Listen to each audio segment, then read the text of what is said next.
What up, world, and welcome to another episode of the South African Spice podcast.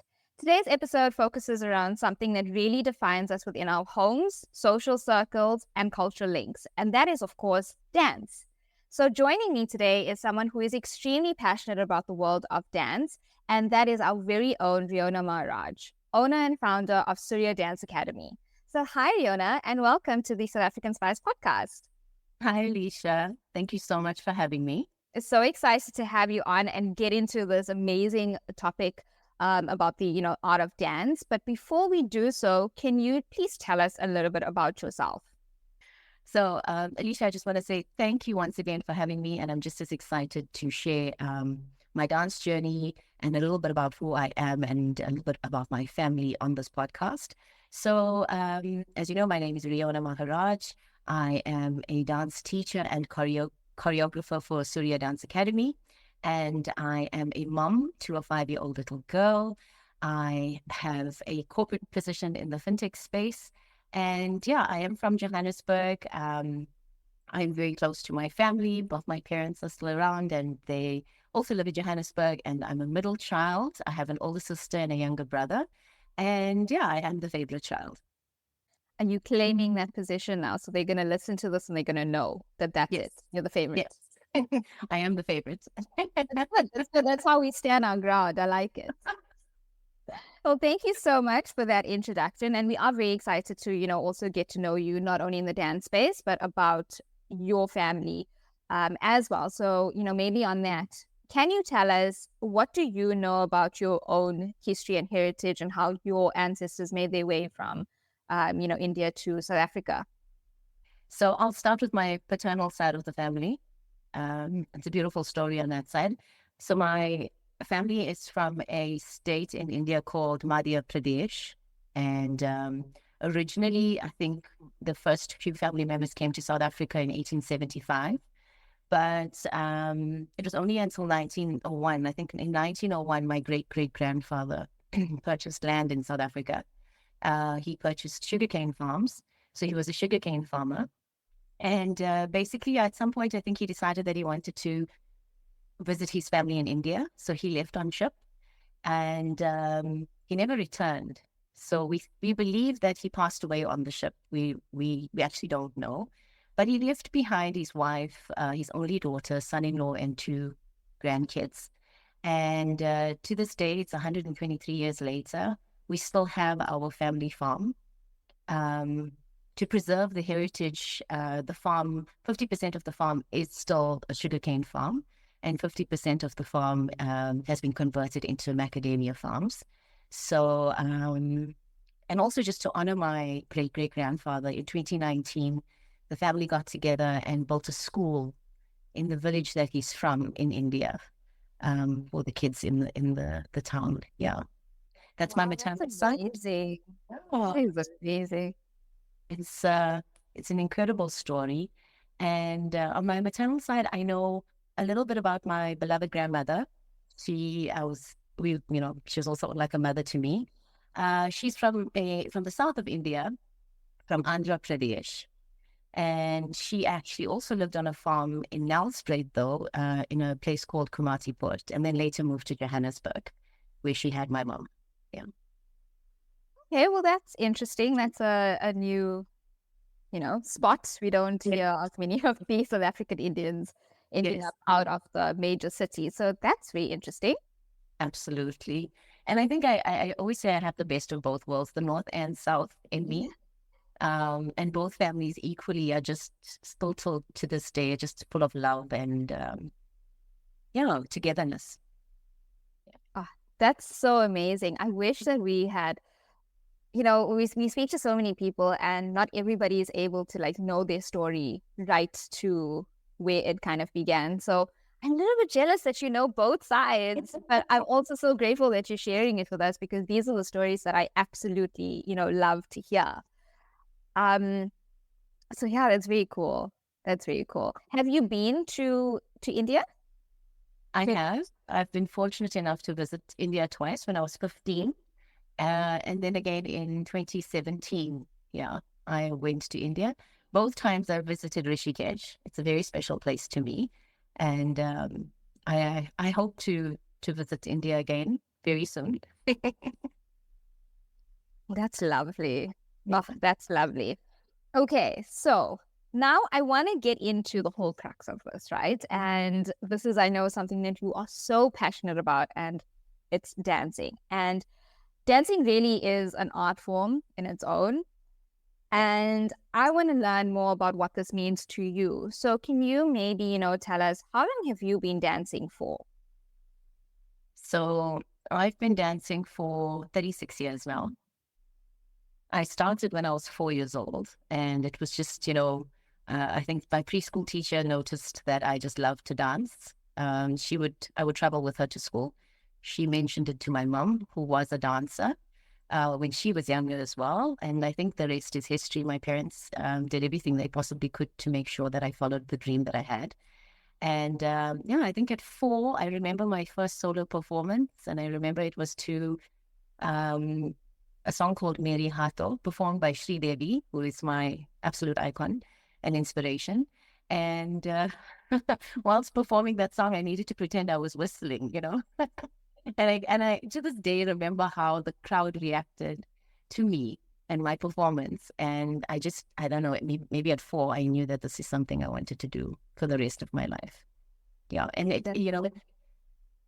I think, thankfully for my parents, because I was born in Indonesia, but I was raised in Sandton. And at that time, in, the 90s, there weren't any sort of cultural academies in the northern suburbs of Johannesburg. So there wasn't anywhere that I could actually go to be formally trained in dancing.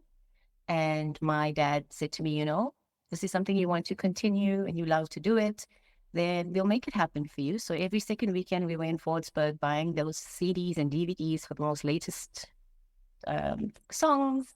I would sit at the radio with cassettes and record on Lotus FM, or Radio Lotus at the time.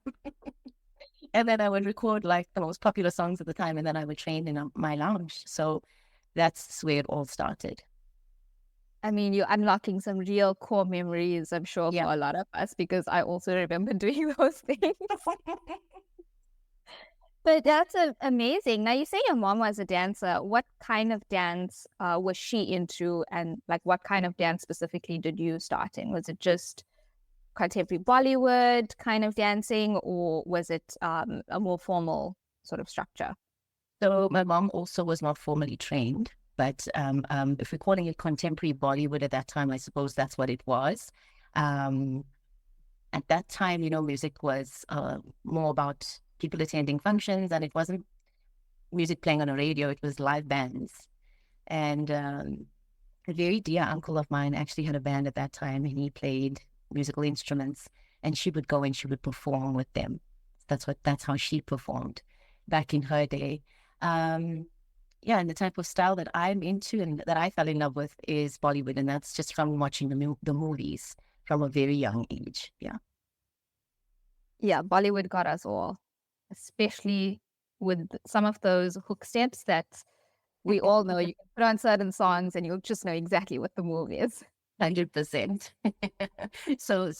And that's where I try to keep my routines sort of prepared. But if you know me and if you have attended any of my classes, you know that all choreography, except for those hook steps that are in some songs that are very popular, are done in class. I choreograph in class and we learn whatever comes to me in that moment. But with the hook steps, we prepare those in advance. Yeah, I know. So I've been fortunate enough to be in a few of your classes. And if it wasn't for this hectic work life that I had at that point, I would have stayed and done more. And I remember a couple of the songs that came up and those, I really admired the fact that you were able to take some of those key hook steps from those songs and then incorporate your own style of dancing. And it always ended up being so fun. And sometimes I'd look at it and be like, I can't do that. When you would show us the routine at first, I'm like, I can't do that.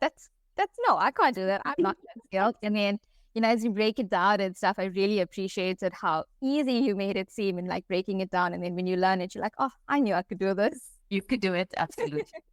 That is the premise of our school. You can do it. Anyone can dance. Anyone can dance. Yes. And now talking about dance being such a big part of your life from such a young age, and knowing that it was your true passion from so early on, when I think many of us probably don't even remember a lot of things, from that age, but having such a core memory stand out from that point and in growing with you, what does dance truly mean to you? Like, if you had to give meaning to it in your own life, what would that be?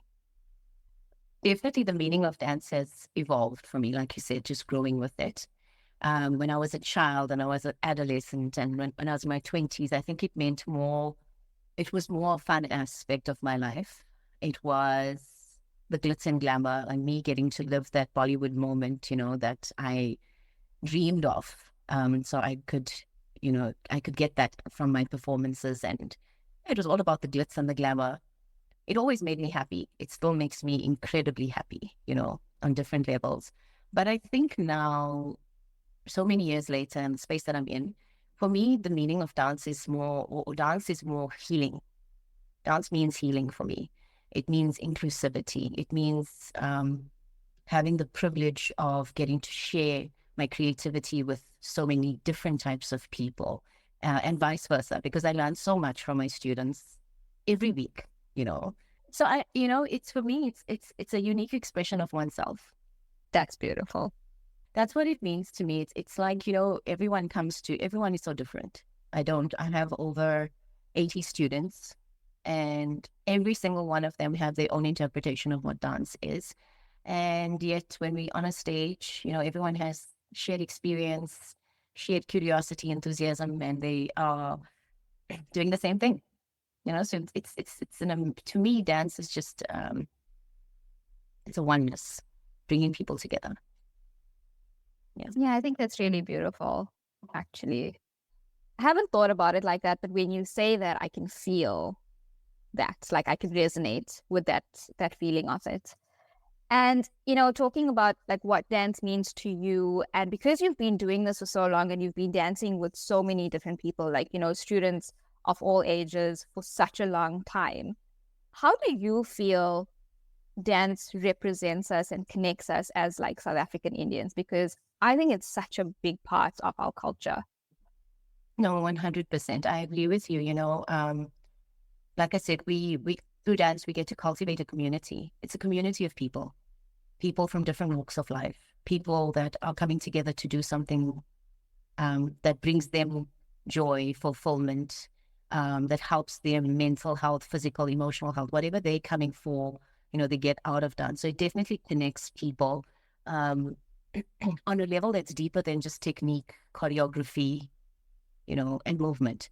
So that's how I feel dance connects people. And I think just in terms of how it represents us as in our community, it's cultural upliftment, it's promoting South African Indians.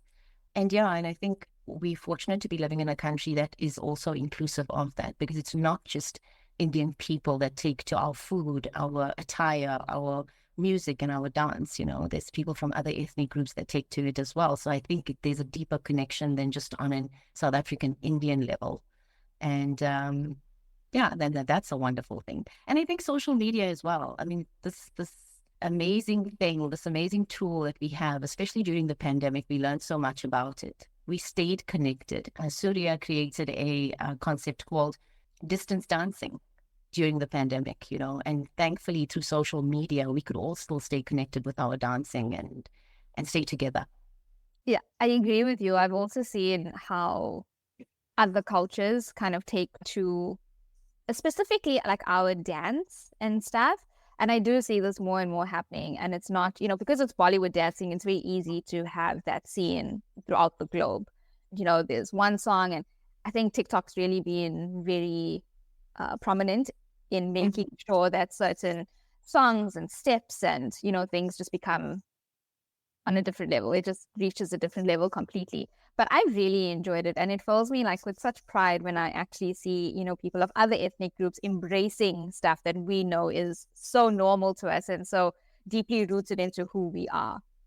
Absolutely. I'm not sure if you've seen the soca trend that's happening now on TikTok. And I mean, I love it. I absolutely love it, because I mean, sometimes we do take for granted what comes out of us culturally, you know, and then we're just like, oh, it's just a song. But in this representation, they've become so creative and they're so talented around transforming the song into more than just a song, you know, and more than just something from a Bollywood movie.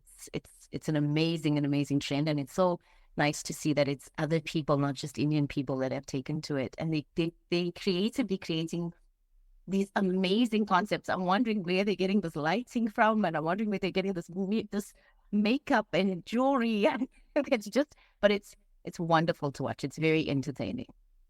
It's so amazing, like you're saying, I feel like they're taking a work of art and they turning it into a different type of work of art. And I'm like fascinated. And then I always look at these things and I'm like, why didn't we think of that? Why didn't one of us think of that? Exactly. So I think the more there's this collective wisdom and people sharing of ideas and sharing of their talent, there's more to build on that. Yeah. And it also just shows like what a different perspective can do, how much of an impact a different perspective can actually have. 100%.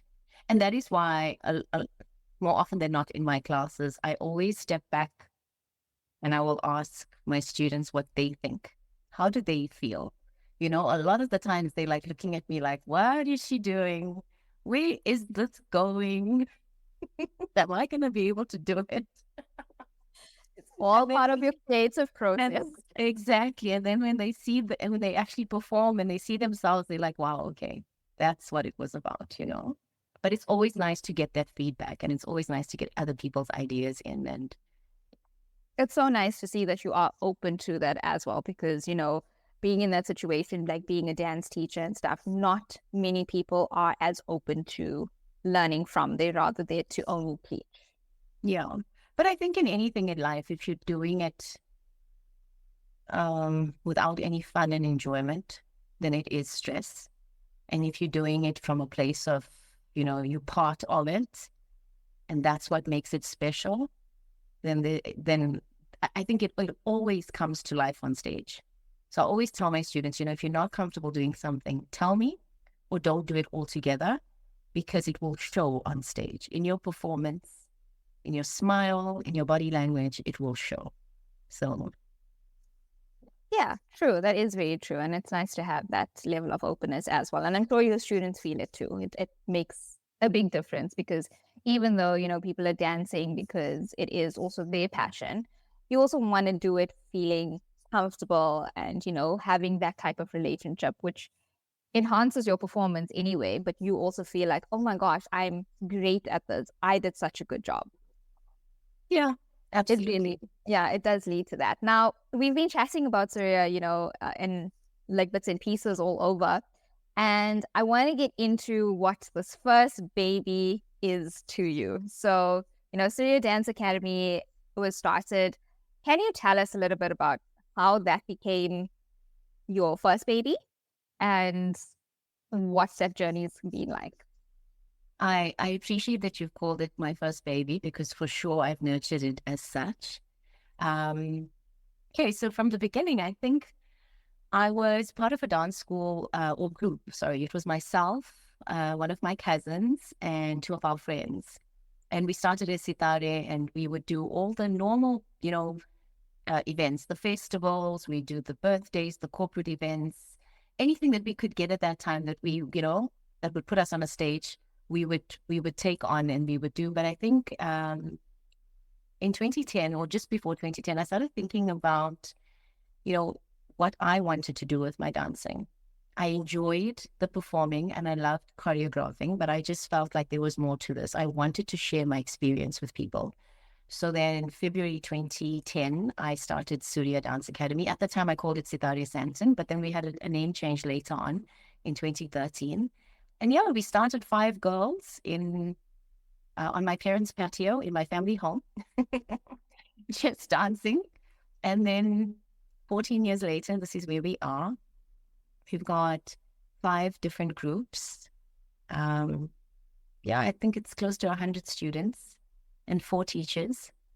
So we've had many highs, many lows. It hasn't always been an up for us, but in the lows, we've learned and appreciated dancing even more. And we've cultivated a family and a culture of care. It definitely is a family. And if anybody knows any of the girls dancing there, if you look at the things that they do and the events they go to and the parts of, you know, the lives that they are a part of other dance students and, you know, everybody, you can definitely see it's very much a family. Yes. Now, you said that there were 5 groups. What are the 5 groups of students that you have now? So we have a tweens class, Oh, a teenage class, teenage group, and we have a ladies class, a performance team, and a kids class. But we actually have 2 kids classes, so I think that's more than 5. So it's kids, tweens, teenagers, ladies, and performance. Yeah. and the kids that you actually have as your students are like, how little are they? The youngest is 3. Oh, that's so cute. Absolutely, absolutely. But we've had younger than that. We have younger than that. She was 2 when 2.5 when she started, and she's now 8, and she's still with us. Oh, that And must be so amazing to watch her grow in her dancing career. 100%, 100. Just watch her grow as a little girl. It's incredible. But I've been also again very fortunate that a huge chunk of my school is still with me from day one. So I've watched kids grow up. It's amazing. That's incredible. And I know that Surya has done a lot of things over the past, you know, couple years. What are some of the highlights of, you know, some of the events and performances that the school has actually been a part of? Humble highlights. Okay, so I think the highlights for me personally, like we spoke about the kids growing up, I think highlight for me as a teacher has been just to watch, my students grow. I've got one of my students. She started when she was 6, and I walked this dance journey with her. She's now 20, and she's now a teacher for the school. So I think, and that's happened with one of my other, with one of the other teachers as well. Very young when she started, and she developed into a teacher. Now she's got her own family. So those are highlights for me. I think in terms of events, I personally was fortunate enough to perform in the opening ceremony of the FIFA World Cup in South Africa in 2010. So I got to dance in front of 11,000 people. And that for me was, to this day, just incredible. Like, that feeling was out of this world. Being in that stadium and, they're ready to kick off the World Cup. And South Africa was just, so strong and so together in that moment. You could just feel that energy in that stadium. And then, of course, dancing and performing and all of that was just fun. But yeah, I really, really, really enjoyed that. And we've had the opportunity to perform at the South African Traditional Music Awards, the SATMA Awards, on a few occasions. That's been a highlight for us as well. We've also had the opportunity to have choreographers from India come over and dance and train us for shows in South Africa. So those have been highlights for me. But I think every year, every show that we put forward as our own showcase, that's the highlight. That's the achievement for the year. Just to see everyone, all their hard work throughout the year, just come to life on stage. Yeah. Well, I suppose that's one thing to also mention is that as a school, you guys do put on an annual event, and that's your Yes. show for the year where, everybody can buy tickets and come and watch and get to see all age groups perform. Right. Correct. Right? That's correct. Yes. And, we try and change the concept every year, just to make it a bit different. But like last year, we had an evening under the stars. It was a picnic under the stars, and we had an outdoor event at night, and everyone performed outdoors, and families. It was amazing to see all these families come together. And back in the day, we would do it often. We'd go to picnics with our families and spend time with them and connect. And so I think that was nice from a family aspect, because we had 500 people attend. And that was just families just coming together to watch us perform and entertain them. And afterwards, we had a nice bhangra, so everyone got to enjoy. And even our guests got to dance as well, so that was fun. And then this year, I do believe we will have a show, and we're looking to do it at the Barnyard Theatre in Silver Star Casino. So that's what we're working towards. Amazing. And, once you have the details and stuff, we'll also gladly share it to the South African Spice audience. Um, I think, I was just thinking about this now because I'm just looking at myself a little bit and how I kind of am. So I feel like I'm a very confident person. Like I can talk, I can have conversations with people, but I love to dance, but in my own space where nobody's watching, kind of. Also, it's been like different phases of my life. So there's phases where I'm like, I want to be on stage and like showcase. And I think as I got older, I got more self-conscious of it. And then I got a little bit more shy and I was like, what if I do something wrong? What if it doesn't look as nice as I think it does? And you have this battle that you kind of fight, especially dancing with other people. And it's like, what if I'm not as good as them? Like, am I gonna look like a fool? But I think this is why you go to a dance school, you join a dance school and you build up that confidence, right? Absolutely. Absolutely. So what you've just described, I still do to this date. I still go on stage and make multiple mistakes. And my team know when they see a certain smile or they hear such a noise from me that I've bombed out and I've made a mistake. But I'm all about mistakes. I do not try to achieve perfection with my school, from the kids to the adults. I really just want everyone to have an enjoyable experience of dance. And if you make a mistake, it's okay. It is not the end of the world. I have 3 rules in my class. The kids will tell you. And the first one is to smile, you know. The second one is no elbows touching your body when you're dancing. And the third one is everyone must dance as one body. And that's it.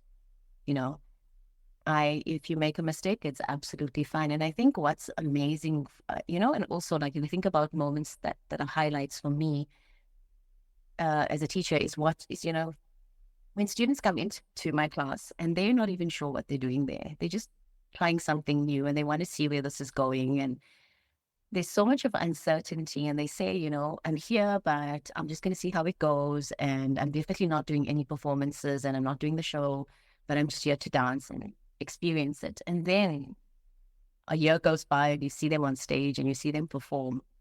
They're dancing their hearts out. They've realized they found a new love. They're doing such a good job. They're thriving at it. And I think that's what makes this experience so special is people coming into this, not even knowing if this is what they want to do, and then realizing they found a new passion. So definitely perfect steps are not allowed. It's more happy dance that I want. Yeah. That's really cool. That's really, really cool. And I hope that, if there are any boys or girls out there, or even, adults who feel that they want to get into it at any age, it's never too late to start. 100%. I mean, youngest is 3. I think oldest is 63. Oh, wow. Yeah. Yeah. So, and those are the people that inspire me, being at this age. I know that I can still go. I have still so many years to go because yes, these working moms have families, they have careers, and they're still making time for themselves, which is so motivating for me, and they're taking time out from their families to do what they love, and they're showing up, and it's incredible. So they inspire me, actually. I get that.